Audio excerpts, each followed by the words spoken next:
Resistance is justified when people are occupied. Resistance is justified when people are occupied. Resistance is justified when people are occupied. Resistance is justified when people are occupied. Greetings from Workers' World Party, and we join today with millions around the world who are marching and acting in solidarity with the Palestinian people, with the Palestinian resistance. This resistance continues despite impossible odds, desperate conditions, starvation, mass imprisonment, killings, land expropriation, aerial bombardment. It continues. Al-Quds Day is a day born in revolution, as a salute to Palestinian resistance. And Palestine reminds us again and again of the capacity of a whole people to organize, to mobilize, to resist for decades and generations. The current unrelenting Palestinian resistance to Zionist occupation from the river to the sea has resulted in an increase in political and social instability inside the Israeli settler state. Hasn't it? This is a real background of the political battles going on in the streets of Israeli cities between different trends in the Zionist movement. Demonstrations of many thousands of people are weekly occurrences, but there's no Palestinian flags present in these demonstrations.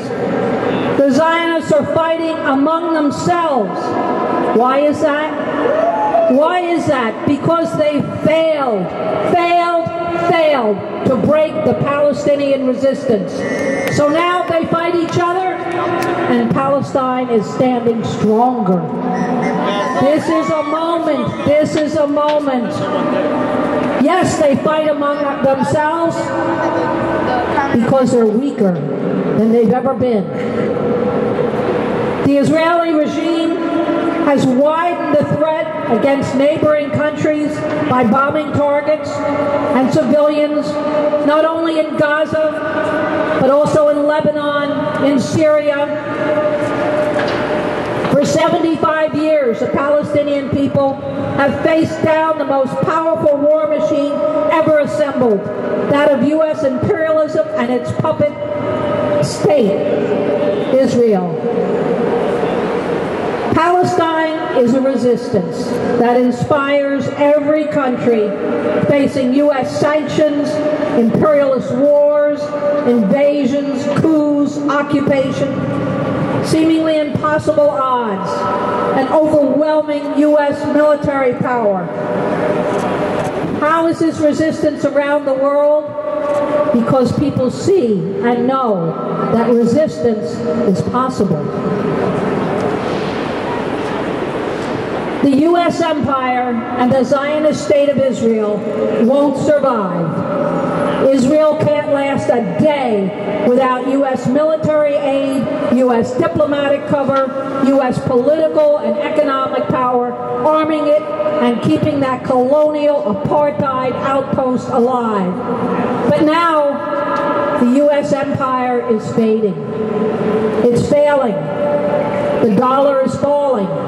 The Allies are fleeing. Isn't this true? Zionism, despite every high-tech weapon, every drone, every tank, can't defeat Gaza. Surrounded, isolated, impoverished Gaza. The Zionists have failed again and again to defeat or silence Palestinian struggle. And this proves in a very deep way that organized people's resistance is the most powerful weapon. Consciousness and mobilization of a whole